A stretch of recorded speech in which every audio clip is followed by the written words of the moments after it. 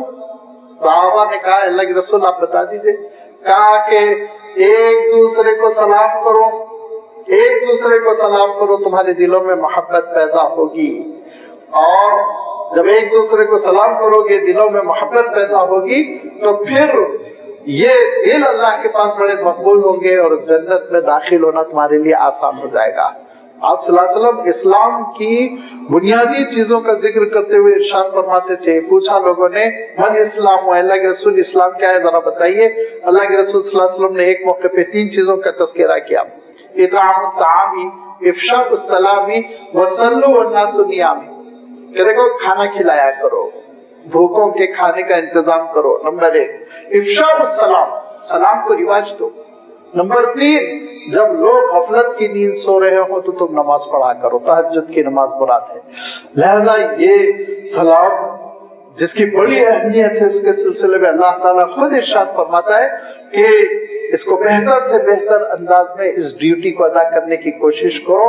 اللہ تعالیٰ جانتا ہے، وہ تمہارا حساب کتاب لینے کے لیے، محاسبہ لینے کے لیے کافی ہے، اس کی نگاہوں میں ہے کہ کس نیت سے جواب دے رہے ہو، کیسے جواب دے رہے ہو۔ ایسا تو نہیں ان کے دل میں خواہش ہے کہ یہ موصوف سلام کرے میں بڑا ہوں، یہ خواہش کے ساتھ اگر کوئی سلام کر رہا ہے تو اللہ تعالیٰ جانتا ہے کہ یہ تمہارے دل میں جو خواہش ہے وہ دراصل غرور کا بیج ہے، یہ سمٹمز ہے تکبر کے، اس کو نکال کر پھینکو، اللہ تعالیٰ دیکھ رہا ہے۔ اسی لیے اللہ کے رسول صلی اللہ علیہ وسلم کبھی بچوں کو موقع نہیں دیتے تھے کہ وہ سلام کریں۔ صحابہ کہتے ہیں ہم بچے کھیلتے رہتے تھے اور ہمارے دلوں میں تمنا رہ گئی کہ ہم پہلے اللہ کے رسول کو سلام کریں، کبھی اللہ کے رسول صلی اللہ علیہ وسلم نے ہم کو موقع نہیں دیا، وہ سبقت کر جاتے تھے. آپ صلی اللہ علیہ وسلم پہل کرتے تھے، السلام علیکم کہہ دیا کرتے تھے. لہذا یہ سلام بھی ایک عجیب و غریب اسلام کا نظام ہے جس کے بارے میں اللہ تعالیٰ ارشاد فرماتا ہے یہ عمل اللہ کی نگاہوں سے پوشیدہ نہیں رہے گا، یہ اس کا محاسبہ کرتا ہے، یہ اس کے نگاہوں میں ہے. تیسرا مفہوم حسیب کا، ایک تو اللہ تعالیٰ کافی ہے اور دوسرے وہ محاسبہ کرتا ہے، کنٹرول کرتا ہے، وہ خبرگیری کرتا ہے، وہ دیکھتا ہے، نگرانی کرتا ہے، نگہبانی کرتا ہے. تیسرا مفہوم قیامت کے دن وہ حساب کتاب لینے والا ہے. ثم ردوا الى مولاهم الحق وله الحكم وهو اسرع الحاسبين، لوٹائے جاؤ گے اپنے حقیقی مولا کی جانب، سب کو لوٹایا جائے گا حقیقی مولا کی جانب. وله الحكم، اسی کا حکم چلنے والا ہے، اسی کا آرڈر چلے گا. وَهُوَ أَسْرَعُ الْحَاسِبِينَ، وہ بہت جلد حساب کتاب تمہارا لے لے گا. یہ نہ سوچو کہ بے شمار نفوس ہوں گے، میری باری آئے گی کہ نہیں آئے گی، نہیں، وہ حساب لینے پر قادر ہے، بہت آسانی سے وہ حساب لے لے گا قیامت کے دن. اور لازمی بات ہے اللہ تعالیٰ خود قرآن پاک میں ارشاد فرماتا ہے کہ وہ دن ایسا ہوگا جس دن ہم میزان عمل انصاف کے لیے نصب کریں گے، لگا دیں گے، اور پھر اس کے بعد ارشاد فرمایا بہت تیزی کے ساتھ ہم اپنے بندوں کے حساب کو چکا دیں گے. حساب کتاب بہت تیزی کے ساتھ ہو جائے گا. تیزی کے معنی کیا ہے؟ تیزی کے معنی یہ نہیں ہے کہ بہت جلدی باری آ جائے گی، نہیں، باری آتے آتے تو بڑا مسئلہ ہو جائے گا. جو وی آئی پیز ہوں گے، اور اللہ کی نگاہوں میں وی آئی پی کون ہوتا ہے؟ ان اکرمکم عند اللہ اتقاکم، متقی وی آئی پی ہوں گے، وہ تو دوسرے خاص ایک گیٹ ہوگی اس سے سب نکل جائیں گے. ان کو تو حساب کتاب کا لمبا مسئلہ نہیں ہوگا، پریزنٹیشن بس دیکھا جائے گا، ان کی سائن وائن لے لی جائے گی، جنت میں داخل کر دیا جائے گا، قصہ ختم. میں اپنی طرف سے کہہ رہا ہوں، سائن وائن بعد میں آپ بولیں گے کہ سائن کا مسئلہ کہاں سے آ گیا. لیکن جیسے آپ ایئرپورٹ پر دیکھتے ہیں کہ وی آئی پیز ہوتے ہیں، ان کو ایک دوسری گیٹ سے نکال دیا جاتا ہے، ان کے کسٹم کا بھی مسئلہ حل رہتا ہے، امیگریشن کا مسئلہ بھی حل رہتا ہے. ہم لوگ لائن میں لگے رہتے ہیں، امیگریشن میں باری آئے گی، کسٹم میں باری آئے گی. جتنا سامان لے کر آئیں گے آپ، بڑے بڑے 3-4 سوٹ کیس ہیں تو لگے لمبی لائن میں. پھر تو کبھی کبھی آدھا دن گزرتا ہے، کبھی کبھی تو آدھا دن گزر جاتا ہے آپ کی باری آنے تک. پھر سوٹ کیس کھلتا ہے، پھر ایک ایک کپڑا وہ کمبخت نکال کے چیک کرتا ہے. کوئی کسٹم آفیسر ہو تو ناراض نہ ہو، ایک ایک چیز ادھیڑ دیتے ہیں، پورا بکھیر دیتے ہیں ایئرپورٹ پہ. اب پھر ان کو سیٹ کریے، سوٹ کیس پیک کیجئے. میرے ساتھ الحمدللہ نہیں ہوا، لیکن میں نے دیکھا ہے ایئرپورٹ پہ یہ منظر، بالخصوص بامبے ایئرپورٹ پر کیا حالت ہوتی ہے. خواتین اتنا پریشان ہو جاتی ہے، پورا پھینک دیا ہے اور ایک ایک چیز الگ کر رہا ہے، ٹیبل ریکارڈ نکال رہا ہے، گھڑی نکال رہا ہے، یہ کر رہا ہے. اس کے بعد پھر معلوم ہوا لکھنا شروع ہوا، پھر پیمنٹ کی لائن پہ لگے، پھر وہاں پیمنٹ ہوا، پھر اس کے بعد باہر نکل کے بڑی مشکل سے آئے. تو جتنا دنیا لے کے جائیں گے نا اتنا لمبا حساب ہے. یاد رکھیے قیامت کے دن جتنی دنیا بٹور بٹور کے لے جائیں گے نا. اللہ کے رسول صلی اللہ علیہ وسلم فرماتے ہیں، آپ مجھ سے ناراض نہ ہو، فرمایا میری امت کے فقراء 40 سال پہلے جنت میں چلے جائیں گے امیروں کے مقابلے میں، اور وہ بھی وہاں کے 40 سال.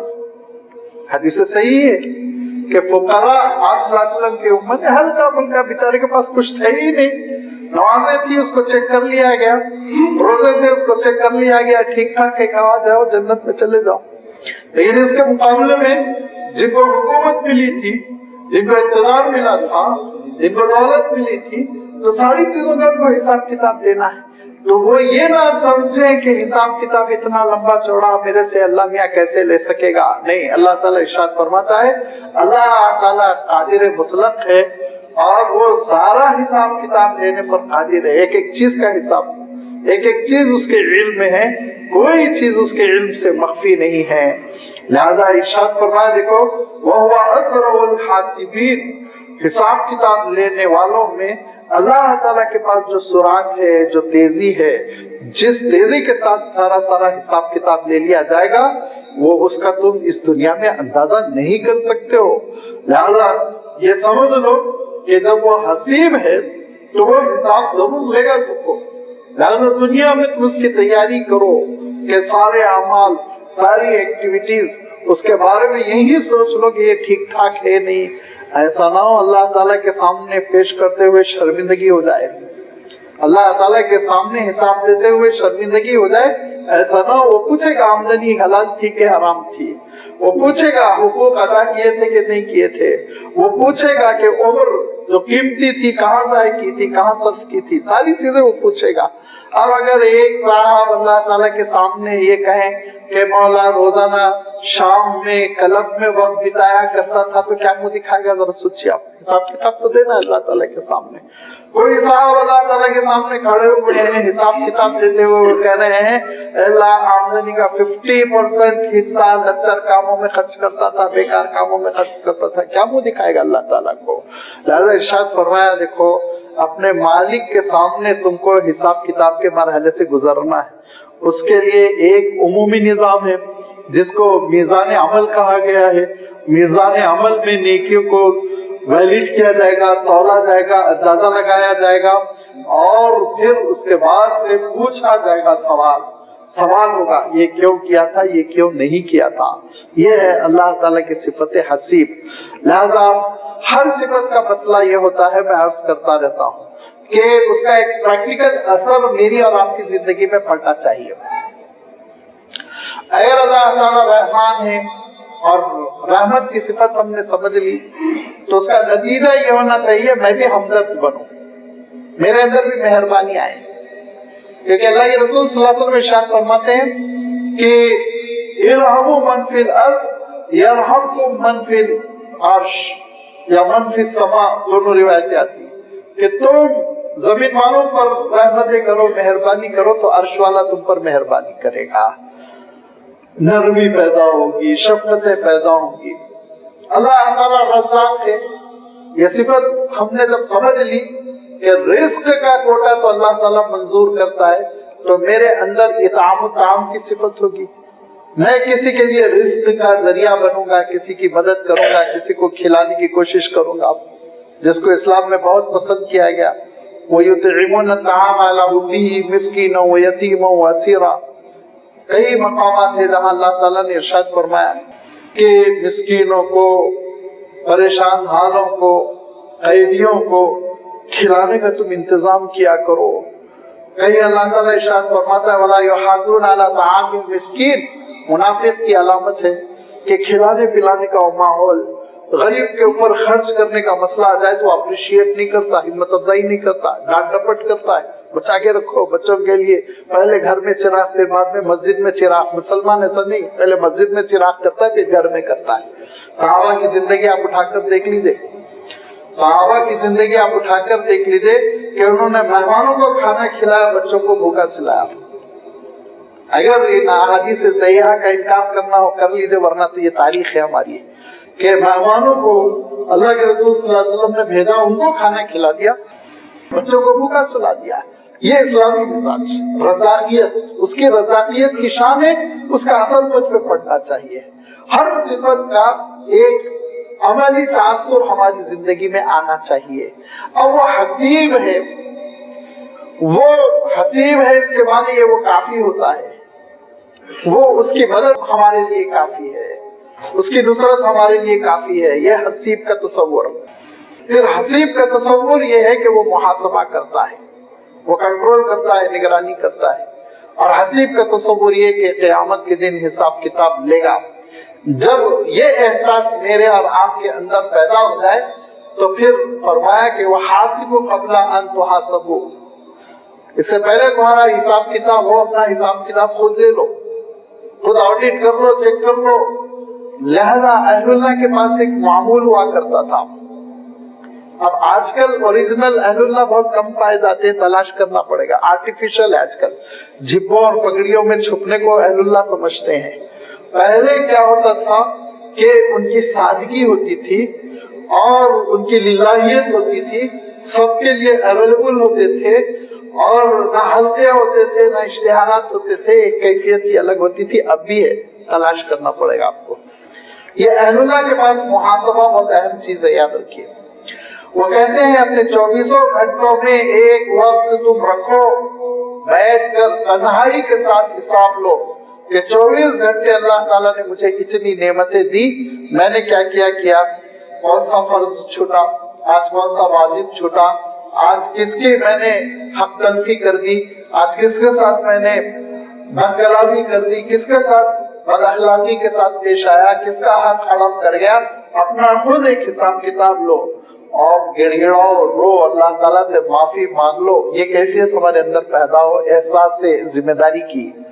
جو غفلت کی زندگی ہے، یہ غفلت کی زندگی مناسب نہیں ہے۔ ایک ایمان والے کی شایان شان غفلت کی زندگی نہیں ہوتی۔ غفلت تو کفر کے ارکان میں سے ہے۔ جہالت، غفلت، شہوت، یہ ارکان کفر ہے، یہ ارکان ایمان نہیں۔ ارکان ایمان یہ ہے کہ اپنے واجبات کا احساس ہو، اپنی ڈیوٹی کا احساس ہو۔ مومن بہت حساس ہوتا ہے، سینسیٹیو ہوتا ہے۔ ان کا عالم یہ ہوتا ہے کہ ایک بزرگ گھوڑے پر سوار ہونے کے لیے گھوڑے کے قریب پہنچے، گھوڑا ڈک رہا ہے، اچھل رہا ہے، ان کو بیٹھنے نہیں دے دیتا۔ وہ کھڑے ہو کے سوچنے لگے، روز میں آتا ہوں اور اس کے اوپر بیٹھ کر جہاں مجھے جانا ہے جاتا ہوں، کبھی نہیں اچھلتا، آج کیوں اچھل رہا ہے؟ لہذا وہیں کھڑے ہو کے وہ محاسبہ کر رہے ہیں اپنا کہ فجر کی نماز صحیح ہوئی، تہجد صحیح ہوئی، صدقات صحیح ہوئے، کہیں نہ کہیں میں نے اپنے مالک کے ساتھ نافرمانی کی کہ اب میرا مملوک میری ملکیت میں جو ہے وہ مجھ سے نافرمانی کر رہا، کہیں نہ کہیں میں نے غلطی کی ہے۔ اتنے حساس ہوا کرتے تھے۔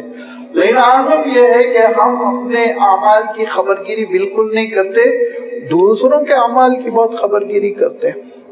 دوسروں کے اعمال، نماز بھی پڑھ رہے ہیں تو وہ کیسے پڑھ رہے ہیں، کیا کر رہے ہیں۔ مول صاحب ایسا بیٹھے تھے نماز میں، مول صاحب پیر کو ادھر نکالے تھے، رے مول صاحب کچھ بیماری ہوگی، پیر میں درد ہوگا، تم اپنی نماز کی فکر کرو، ان کی نماز کی فکر کیوں؟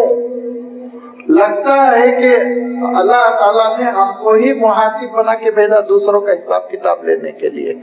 دوسروں کا حساب کتاب لینے سے دوریاں بڑھتی ہیں، اپنا حساب کتاب لینے سے قربتیں بڑھتی ہیں۔ اس حقیقت کو ہم ذہن میں رکھیں۔ جو دوریاں ہیں نا، جھگڑے یہی ہے، دوسروں کا حساب لینے کے لیے آستین چڑھا کر آگے بڑھ جاتے ہیں۔